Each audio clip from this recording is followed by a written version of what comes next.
I always thought the worst part of betrayal would be the moment you discover it, the gut-wrenching realization that the person you trusted the most has been lying to you. The tidal wave of emotions crashing down as you piece together the clues you ignored for too long. But I was wrong. The worst part isn't the discovery. It's the clarity that follows. The cold, calculated moment when you stop being the fool and start being the executioner. I was sitting in our kitchen, watching my wife's reflection in the darkened glass of the window as she laughed at something on her phone. It was a laugh I hadn't heard in years, not the polite chuckle she used in our conversations, not the tired exhale of amusement when she scrolled through social media. This was different. Lighter. Free. Like she was 16 again, flirting in the back of a classroom with someone who made her heart race. I knew that laugh didn't belong to me. Not anymore. It wasn't suspicion. It wasn't paranoia. It was certainty. And certainty, unlike doubt, doesn't leave room for false hope. I took my time. Didn't slam my fists on the table, didn't demand answers like some desperate, wounded husband begging for the truth. I simply observed. She was good, I'll give her that. No careless giggles at odd hours, no lipstick on collars or missing wedding rings. Her phone screen always face down, but not in the obvious way, just subtly enough that it seemed like habit rather than precaution. The passwords changed more often than usual, but only slightly. If I hadn't been paying attention, I might have thought I was imagining things. But I wasn't. The truth came to me in pieces, like a puzzle someone had already completed and then cruelly scattered across the floor. A late-night text notification she tilted her screen away to read. A business trip that hadn't lined up with her usual travel schedule. The lingering scent of cologne that wasn't mine, faint but undeniable. Her enthusiasm when discussing work, too enthusiastic, too animated, as if she was selling a story rather than simply sharing. And then, the final nail, a casual slip of the tongue. She mentioned a restaurant I knew we'd never been to together. You remember, from that dinner last month? She said, eyes flicking away just a second too fast. I didn't react. Not externally. Internally, something in me settled, like a hunter spotting prey and slowly raising his rifle. That night, when she fell asleep beside me, I carefully picked up her phone. No guessing her passcode, she'd grown too cautious for that. Instead, I pressed her thumb against the sensor. It unlocked with an obedient click. I could have gone for the messages, the call logs, the photos. But I didn't need to. The email app was already open, a draft unfinished. I can't stop thinking about last night. The way you. I stopped reading. I didn't need the details. The confirmation was enough. I put the phone down, stood up, and walked to the bathroom. Looked at myself in the mirror. I expected to see rage, pain, maybe even tears. But the man staring back at me wasn't broken. He wasn't lost. He was smiling.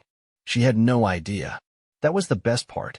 She had no idea that, in that moment, I had already won. I let the days pass like normal. Let her think she was safe, that her secret was tucked neatly beneath the surface. I kissed her goodbye when she left for work, listened to her stories about stressful meetings and demanding clients, pretended to be the same man I had been before. But I wasn't. That man was dead. In his place stood someone new. Someone patient. Someone calculating. She thought she was in control. Thought she was the one pulling the strings, managing her affair like some grand strategist. But what she didn't know was that I was already inside her walls, dismantling everything brick by brick. Her career was her life. More than our marriage, more than anything else. She lived for it, bled for it. She had clawed her way to the top, built a reputation on being untouchable. Smart. Ruthless. A woman no one could outmaneuver. Except me. I started small. A few phone calls.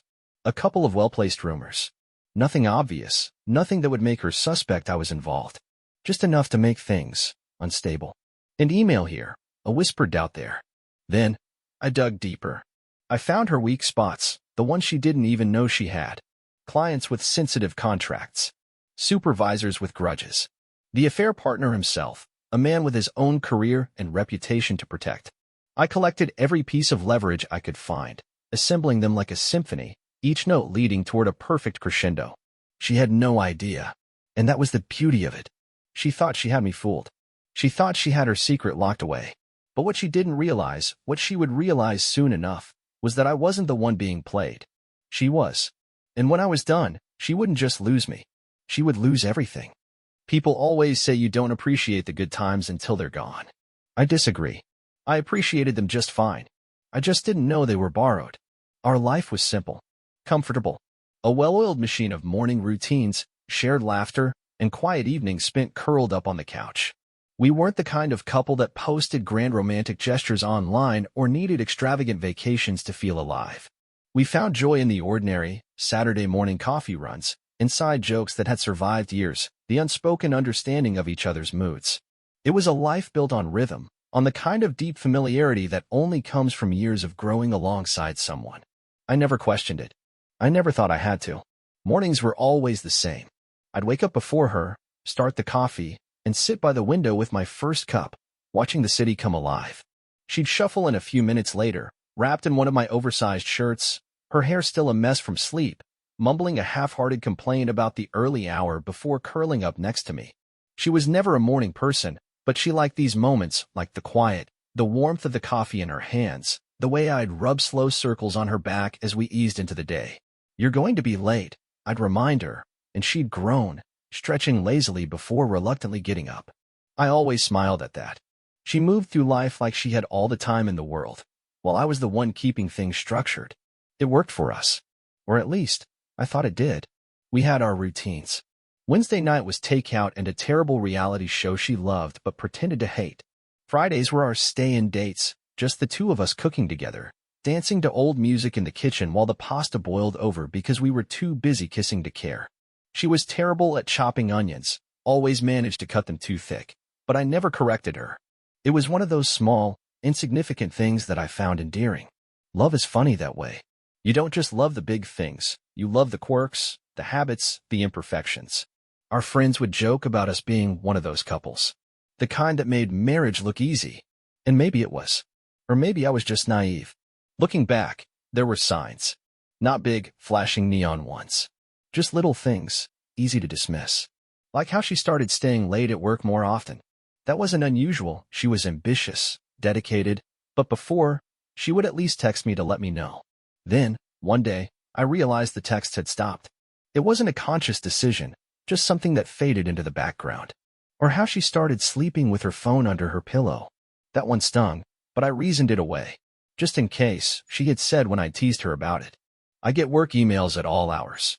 And it was true. She did. And then there was the way she kissed me. It was subtle. Before, when she kissed me goodbye in the morning, it was automatic, second nature, something done without thinking. But then, one day, I noticed a hesitation. A fraction of a second. So small it could have been nothing. Could have been a trick of my own overactive imagination. I told myself I was imagining things. That life hadn't changed, that we hadn't changed. Because that's what you do when you're happy.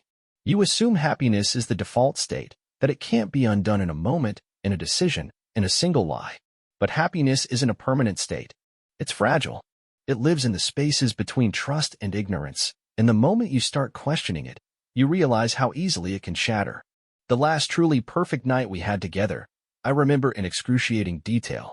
We had gone out to dinner, nothing fancy, just our favorite small place down the street, the one with the dim lighting, and the slightly wobbly table in the corner we always seemed to get. She had laughed that night, really laughed, at some stupid joke I made. Her hand rested on mine across the table, fingers tracing patterns absent-mindedly. She looked happy, relaxed, content, and I believed it. Later, as we lay in bed, she curled into my side the way she always did, one leg draped over mine, her breath warm against my chest. I held her, pressing a soft kiss to her forehead, feeling the steady rise and fall of her breathing against me. "I love you," she murmured, half asleep. I smiled, tightening my arms around her. "I love you too." And in that moment, I did. I loved her without hesitation, without doubt, without knowing that she had already let go. If I had known then what I know now, would I have held her as tightly? Or would I have let her slip away, knowing she had already started to disappear? I don't know. But I do know this. That was the last night I truly believed in us. Because after that, everything changed. It started with something small. It always does. A forgotten detail, an inconsistency so minor that most people wouldn't have even noticed. But I did. It was a Wednesday night, our usual takeout and trash TV routine. I had already ordered, setting everything up on the coffee table like always, waiting for her to come home. She was late, but that wasn't unusual. Work had been hectic for her lately, or so she said. When she finally walked through the door, there was something off. Nothing dramatic, no guilty expression, no nervousness. Just something. A slight stiffness in her posture, the way she avoided my eyes for a second too long when I greeted her. "You're late," I said casually, handing her a beer. She exhaled, dropping onto the couch next to me. "Ugh, yeah. Work was a nightmare." I nodded, taking a sip of my drink. "What happened?" She hesitated, just for a second. Just long enough for me to notice. "Oh, you know, the usual. Meetings that could have been emails, last-minute changes to a project. Nothing interesting." It was a good answer. A safe answer. But something in her tone made my skin prickle. "You didn't text me," I said, keeping my voice light.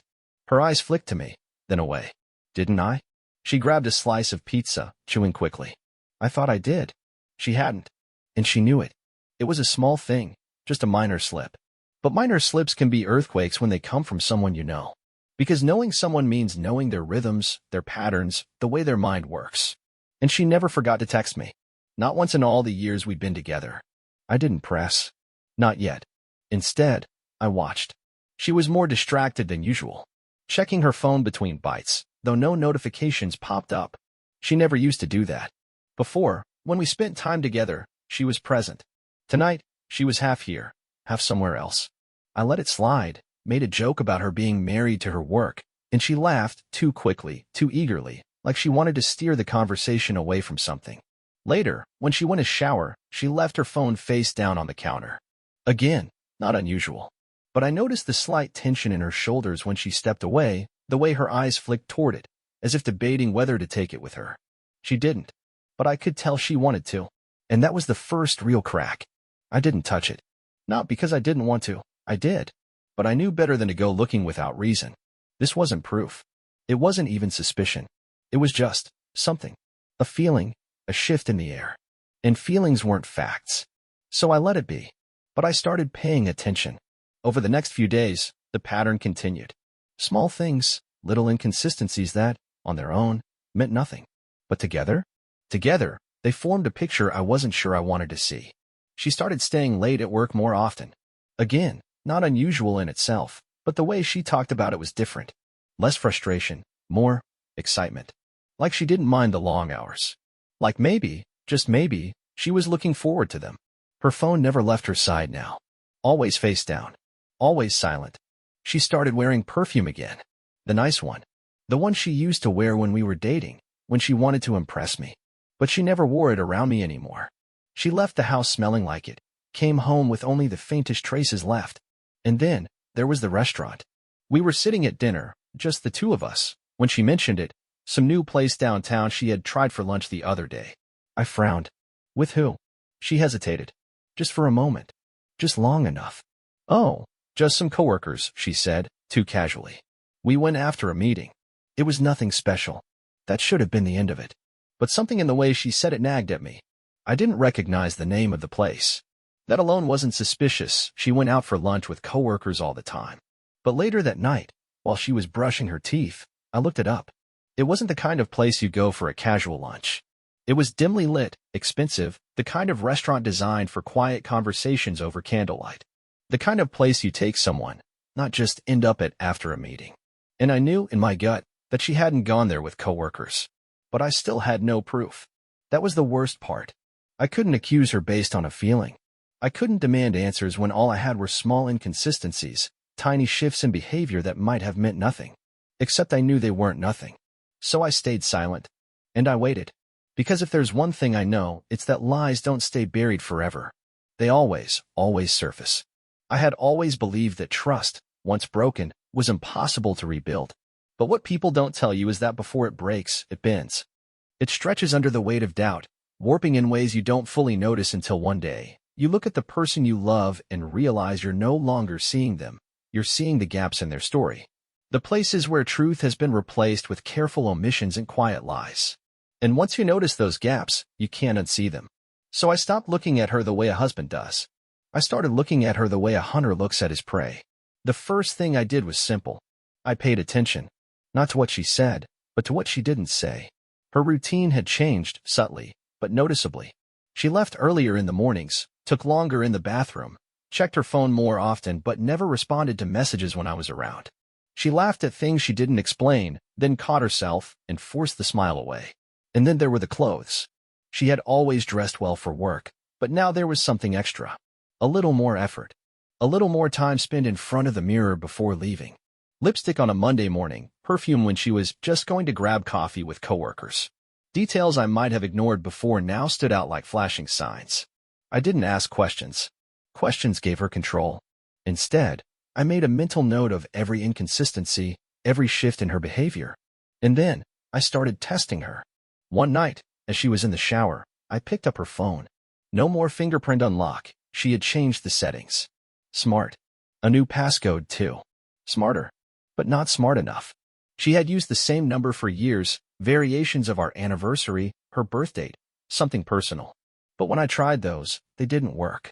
This time, she had chosen something completely different. Something I wasn't meant to figure out. That told me everything I needed to know. When she got out, I casually mentioned, "Hey, your phone locked me out earlier. I was going to check the weather." Her reaction was quick. Too quick. "Oh," she said, drying her hair. "I had to change my passwords for work. IT security thing. A good lie, if I hadn't been looking for it." That weekend, she told me she had a work event, some client networking thing. Late night, she said. Might not be home until midnight. "Where is it?" I asked, taking a sip of my coffee. She hesitated. "Just a second. Just long enough." "Downtown," she said. "That hotel near the conference center." It was the hesitation that got me. The way her brain had to catch up, had to fill in a blank. If the event was real, she wouldn't have needed to think about it. So I nodded, kissed her on the forehead, and said, "Have fun." And then I followed her. I left 20 minutes after she did, keeping my distance. I knew she wasn't going to a work event. Knew it in my bones. But I needed proof. She didn't go downtown. She didn't even pretend to. She drove across the city, past the familiar streets we used to walk together, past the places that held memories, until she pulled into a quiet, dimly lit parking lot outside a restaurant I didn't recognize. A place tucked away, discreet. The kind of place you go when you don't want to be seen. I parked far enough away to watch. My pulse was steady. No anger. No panic. Just observation. Just facts. She got out of the car, smoothed her dress, checked her reflection in the window. Then she pulled out her phone and sent a message. 2 minutes later, he arrived. A man I had never seen before. Tall. Well-dressed. Confident. She smiled when she saw him, the kind of smile that used to belong to me. And that's when I knew. She wasn't just cheating. She was happy about it. That was the moment something in me shifted. The moment I stopped being the man she thought she had deceived. I took a deep breath, exhaled slowly, and reached for my phone. Not to call her. Not to confront her. No. This wasn't going to be an emotional reaction. This was going to be war. And I had just begun to gather my ammunition. There's a moment, a split second, where your brain tries to protect you. It gives you an out, a chance to pretend you didn't see what you just saw. A fraction of a second where denial whispers, maybe it's not what it looks like. Maybe there's an explanation. But I didn't take the out. I didn't need to. Because what I saw wasn't something you could explain away. I was still parked at a safe distance, watching from the shadows as my wife leaned in close to him, too close. Her hand brushed against his arm in a way that wasn't casual, wasn't innocent. And then, as if to make sure there was no doubt left, she reached up, fingers curling behind his neck, and pulled him down into a slow, deliberate kiss. I didn't feel the way I expected to. No sudden rage, no explosion of heartbreak. Just clarity. A cold, sharp certainty that settled deep in my bones. This was it. The truth. Undeniable, inescapable. She wasn't just betraying me. She had already left me in her mind. She just hadn't bothered to tell me yet. I pulled out my phone and snapped a few photos. Not because I needed them for proof. I already knew what I had seen, but because I wanted them for later. For the moment when I would take everything she had built and set fire to it. I watched for a little longer, cataloging every detail. The way she laughed, her body language, the way she looked at him like he was the most fascinating person in the world. That used to be me. That used to be us. And now? Now I was just a placeholder in her life, a comfortable safety net she hadn't bothered to cut loose yet. The final confirmation came when they got up and walked to his car. She glanced around, checking for anyone who might see them, before slipping inside. The door closed, the engine started, and they drove off together. I didn't follow. I didn't need to. I already knew where this was going. I sat in my car for a long moment, gripping the steering wheel, breathing slow and steady. I let the weight of it settle over me. The betrayal, The humiliation. The sheer, disgusting audacity of it. And then, something inside me clicked. A shift. A decision. I wasn't going to confront her. Not yet. Confrontation was for men who wanted answers, who needed closure. I didn't need closure. I needed justice. I needed precision. I needed a plan. I started with the photos. I copied them to a hidden drive, sent them to a secure folder. Then, I made a list. Every inconsistency, every lie, every slip-up that now made perfect sense in hindsight. The work, events, the late nights, the way she had started being just a little too careful with her phone. It was all there, laid out in black and white. But that wasn't enough. I needed more. The next day, I took a different approach. I acted normal. No coldness, no suspicion. Just the same husband she had always known, the man she thought she had fooled. I kissed her good morning, made her coffee, asked about her day. And when she smiled and lied to my face, telling me she had a busy night at work, I smiled back and said, I bet. You've been working so hard lately. She had no idea. That night, while she showered, I went for her laptop. She never logged out of her email at home. She didn't think she had to. A few keystrokes and I was in. And that's where I found it. Not just a message. Not just a single piece of evidence. A collection. Emails, hotel confirmations, flight tickets. Conversations where she told him how much she missed him, how much she needed him. I hate lying to him, but he doesn't excite me anymore. That was the one that got me. Not the love notes, not the plans they had made. That sentence. The casual cruelty of it. The way she had reduced our entire life, our years together, to something so boring that she felt justified in tearing it apart. I stared at the screen, rereading the words until they burned themselves into my mind. I should have been angry. I should have felt something. But all I felt was an eerie, detached calm. I copied everything. Screenshots, PDFs, email threads, every single damning piece of evidence. And as I sat there, staring at the undeniable proof of her betrayal, a thought took root in my mind.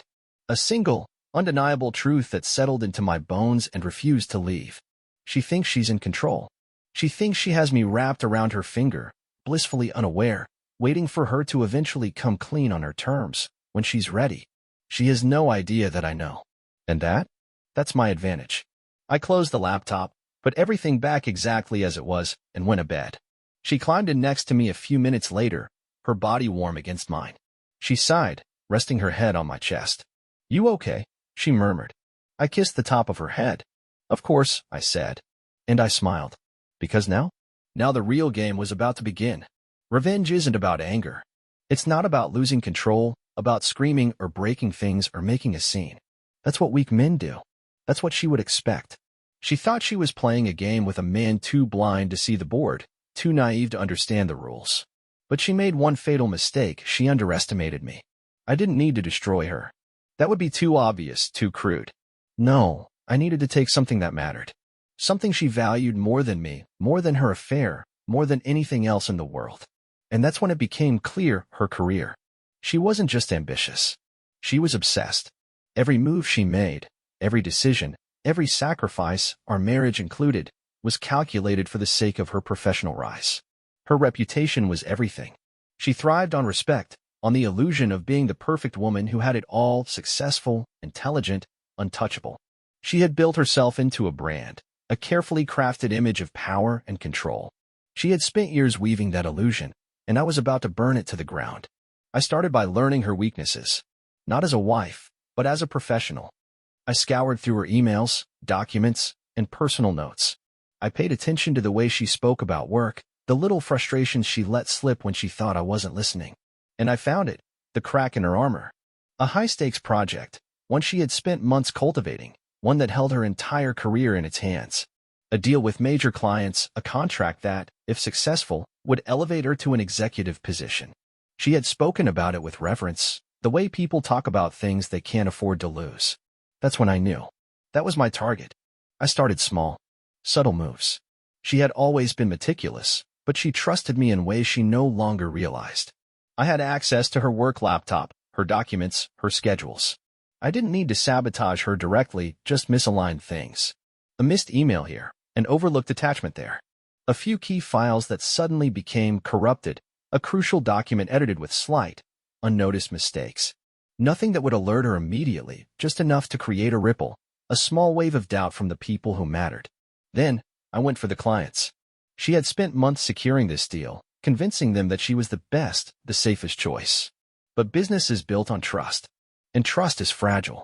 A well-placed rumor, a hint of internal instability, whispers of unprofessionalism, just enough to make them hesitate, to make them second-guess whether she was really as untouchable as she claimed to be. I didn't need to convince them to drop her. I just needed them to lose confidence, to start looking at other options.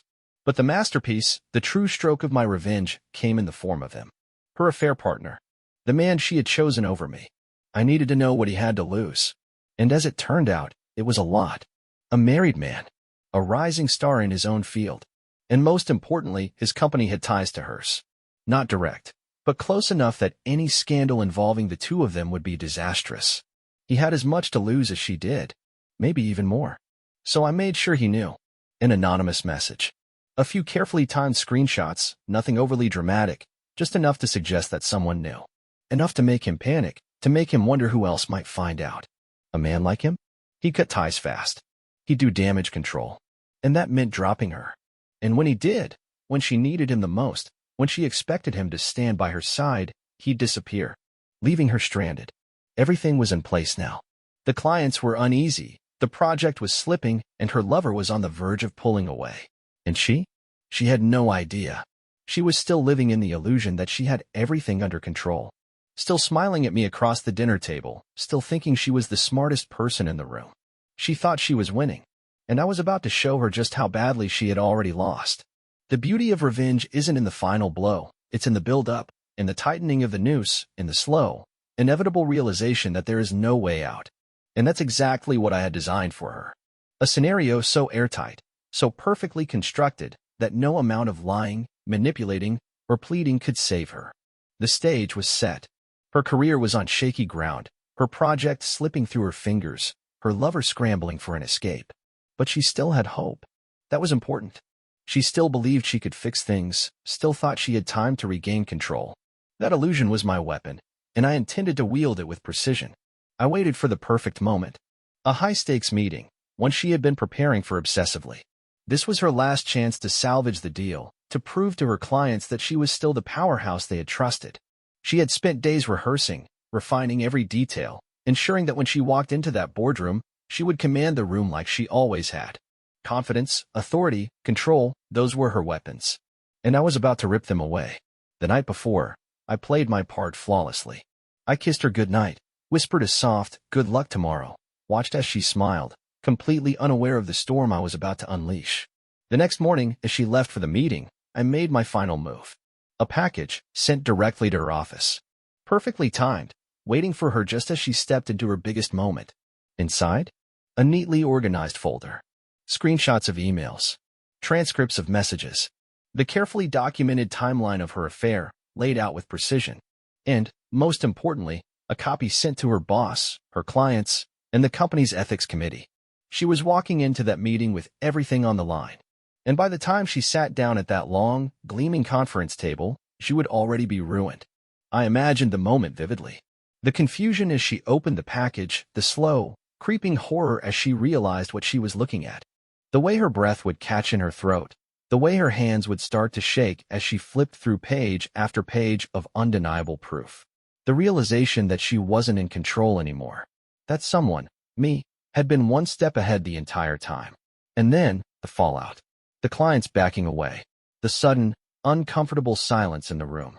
Her boss's face as he scanned the documents. His expression shifting from confusion to anger to cold, professional disappointment. She had built her entire reputation on trust, on professionalism, on the illusion that she was untouchable. And in a single moment, I had taken it all away.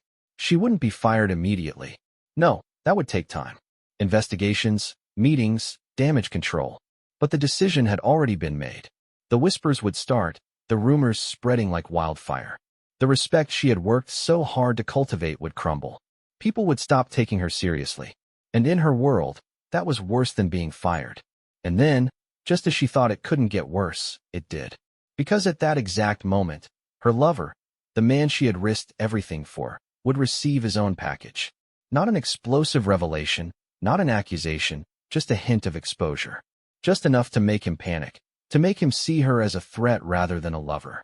He'd cut ties immediately. He had too much to lose. She would try to reach him, try to explain, try to salvage what little she had left. But his number would already be disconnected. And then she would have to come home. To me. To the final, inevitable confrontation. And that would be the best part. The house was quiet when she came home. Too quiet. No warm greeting, no casual question about her day, just silence.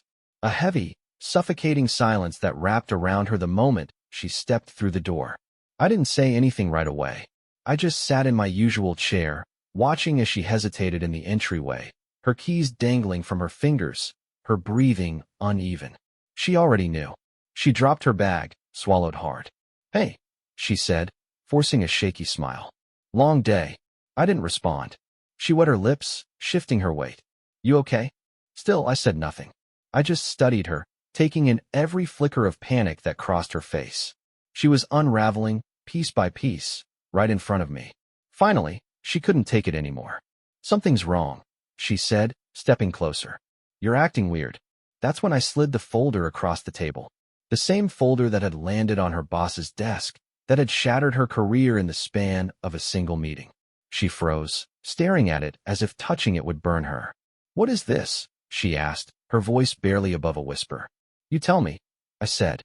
She swallowed hard, her fingers twitching at her sides. I don't understand." I leaned back, keeping my voice even. "Then open it." She hesitated, but she knew she had no choice. Slowly, with trembling hands, she flipped the folder open. I watched the color drain from her face as her eyes skimmed the pages. Emails, messages, confirmations, proof. She flipped faster, as if speed would somehow lessen the impact, but every page was worse than the last. She knew what was coming, yet still, when she reached that message, "I hate lying to him, but he doesn't excite me anymore." A strangled sound escaped her throat. She choked, closing the folder as if that would erase what was inside. "I can explain." I tilted my head slightly. "Explain?" She nodded quickly, too quickly, her breath coming in short, panicked gasps. It's not what you think." I almost laughed. Almost. Instead, I stayed perfectly still. "Not what I think," I echoed. "Go ahead. I'd love to hear your version." Her hands clenched the table, her knuckles white. "It was a mistake. I wasn't thinking. It didn't mean anything." I let the silence stretch long enough for her to squirm before I spoke again. "Didn't mean anything?" My voice was calm, measured. "So what? You just accidentally carried on a secret relationship behind my back? Booked hotels? Sent messages about how much you needed him?" Tears welled in her eyes. "Please," she whispered. "Please, No," my voice cut through her panic like a blade. "You don't get to beg. Not after this." She stepped closer, desperate now. "I love you." The words came out rushed, breathless. "I do. I made a mistake, but it's you I love. We can fix this." I laughed then, not out of amusement, but at the sheer absurdity of it. "Fix this," I repeated. "You don't fix a broken foundation, you tear it down." She shook her head violently. No, please, Do you know what the worst part is?" I asked, cutting her off. "It's not the betrayal. It's not even the lying. It's that you thought I was so blind, so stupid, that I wouldn't see it." I took a step forward, forcing her to meet my eyes. "You enjoyed deceiving me. You laughed behind my back. You sat across from me at dinner, slept next to me at night, and never once thought I'd be smart enough to catch you." Tears spilled over her cheeks now. "I was scared," she whispered. "I didn't want to hurt you." "Spare me." My voice was ice. "You weren't scared. You were careless. And now, you're not sorry for what you did. You're sorry you got caught." She opened her mouth to argue, but I wasn't finished. "You think your biggest problem is me?" I continued. "You have no idea." Her brows knit together in confusion. What do you mean?" I took my phone from my pocket, scrolled, then turned the screen toward her. A simple message, one her lover had received earlier that day. Nothing threatening, nothing loud. Just a whisper of exposure. A gentle push to remind him how much he had to lose. The realization hit her like a punch to the gut. Her eyes widened, her lips parted in a silent plea. "No." I nodded. "Yes." Her breath came in shallow bursts. He won't leave me. He wouldn't." "He already did," I said, slipping my phone back into my pocket. "Blocked your number. Deleted your messages. He's not going to risk his career for you. I took another step, my voice dropping. You were never his priority. Just a convenient distraction. And now? Now, you're nothing. She shook her head, stepping back, as if trying to physically escape the truth. Please, she whispered again. I can fix this. No, I said, my voice final. You can't. Her body trembled. What happens now? I let a slow, satisfied breath escape my lips. Now. I gestured to the packed suitcase by the door, the one she hadn't noticed until now. Now, you leave. She blinked. You packed my things? I nodded. You've been living a double life for months. It's only fair you get to live with your choices. She looked at me like a drowning woman searching for something, anything, to hold on to. But there was nothing left. Nothing but the consequences of her own decisions. I moved past her, toward the door, pulling it open. The cold night air swept in, carrying the weight of finality with it. She didn't move at first. Then, slowly, with shaking hands, she reached for the suitcase. I didn't say goodbye. She didn't deserve one. People always think the hardest part of betrayal is the moment you discover it. The heartbreak, the humiliation, the anger. They imagine that's the worst of it, that once the truth is out, the pain reaches its peak. But they're wrong. The worst part, the real agony, comes after, when the dust settles and you're left with nothing but the wreckage of what you once had. That's what she was facing now. I didn't hear from her for the first few days. I didn't expect to. She was too busy scrambling, desperately trying to regain control of a situation that had already slipped far beyond her grasp. The moment she walked out of that door, she stopped being my problem. But she didn't stop being hers. Her first and most immediate loss was her career. It didn't happen all at once. People like her, people who live off appearances, they fight for every inch of their reputation. But once the cracks start to show, the fall is inevitable. The clients she had spent years charming suddenly stopped answering her calls. The promotion she had been so certain of disappeared overnight, replaced with cold meetings and awkward silences. And then came the official inquiry, HR's polite but firm request for a meeting regarding unprofessional conduct and ethics violations. Nothing direct, nothing explosive. Just enough pressure to make sure she knew she was being watched, that every step she took was being scrutinized. I heard through mutual acquaintances that she tried to hold on, tried to present herself as the victim of some elaborate misunderstanding. But the whispers had already started. And in her world, whispers were more dangerous than any outright accusation. She wasn't fired, not exactly. She was pushed out. Slowly, methodically, until she had no choice but to resign for personal reasons. And just like that, her entire identity, the ambitious, respected professional, the woman who had everything, was gone. But that was only the beginning. Her friends? Gone. They didn't disappear all at once, of course. At first, they still answered her calls, still met her for drinks, still listened to her side of the story.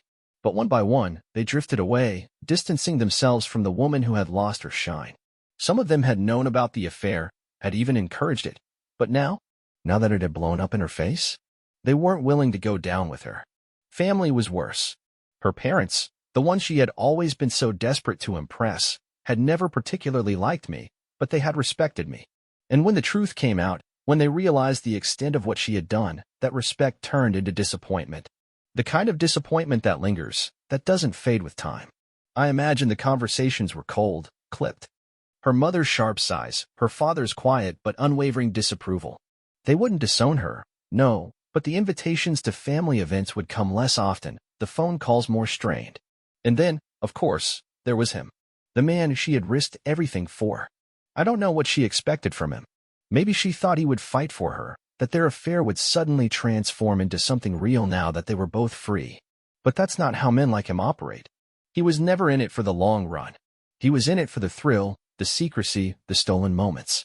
And once those were gone, once the reality of her situation settled in, so did he. He cut ties quickly, blocked her number, deleted her messages. He was done with her before she even had the chance to beg. I would have loved to see her face when she realized. When she understood that she had given up everything, her marriage, her career, her friends, for nothing. That she had built her entire future on a foundation of lies, only to watch it crumble beneath her feet. And me? I thrived. I had planned for everything, ensured that when I walked away, I wasn't just leaving her behind, I was moving forward. I made sure my finances were secure, that I came out of the separation with everything I needed. I reconnected with friends I had neglected during our marriage, rebuilt the parts of my life that she had slowly chipped away at over the years. I traveled, pursued projects I had put on hold for her, lived the life I had always wanted, free from the weight of her deceit. And the best part?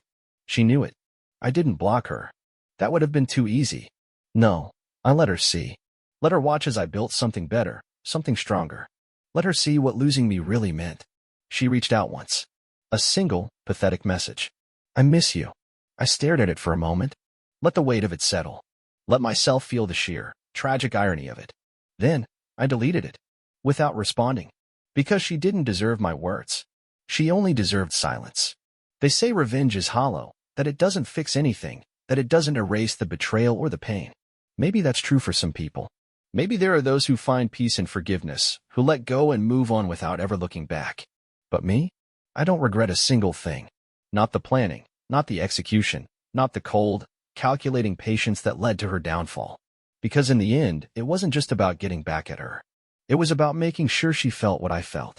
That she experienced that same sense of powerlessness, of watching her world crumble in slow motion with no way to stop it. And now she had. I never saw her again after she sent that last message. Never heard her voice, never ran into her on the street, never had one of those awkward, what we used to be moments people like to romanticize. To me, she ceased to exist the moment she walked out that door. But I know she saw me. I know she checked my social media, asked about me through mutual friends, tried to piece together a version of my life that she was no longer a part of. And what did she see? She saw a man who didn't just survive without her, he thrived. And I wonder if it eats at her. If, in the quiet hours of the night, she thinks about what she lost. If she replays our last conversation, the way I stood there, unmoving, as her world collapsed around her. If she ever looks in the mirror and realizes that she wasn't just betrayed, she was outplayed. Because that's what this really was. A game. A long, patient, methodical game that she thought she was winning, right up until the moment she lost everything. And the best part? She still doesn't even know when she lost. Was it when she sent that first secret message, thinking she was too smart to get caught? Was it when she kissed him, believing she could live two lives without consequence? Or was it the night she came home to find me sitting in silence, waiting for her to walk into the trap I had so carefully set? Maybe she doesn't even want to know. Maybe she tells herself lies, the way she used to tell them to me. That it wasn't her fault. That she was pushed into it. That I was too distant, too predictable, too safe. That if only I had been more exciting, more passionate, more something, she wouldn't have done what she did. But deep down, she knows the truth. She wasn't looking for excitement. She wasn't looking for love. She was looking for control. And she lost it the second she thought she had won. So now, I'll leave the question to you. If you were in my position, if you had been betrayed the way I was, would you have done the same? Would you have played the long game, laid the trap, watched them walk straight into it with no way out? Or would you have taken a different path, confronted them, left quietly, tried to move on without ever looking back? Because in the end, revenge isn't about undoing the past. It's about making sure they never forget it. And trust me, she never will. Now tell me, what would you have done?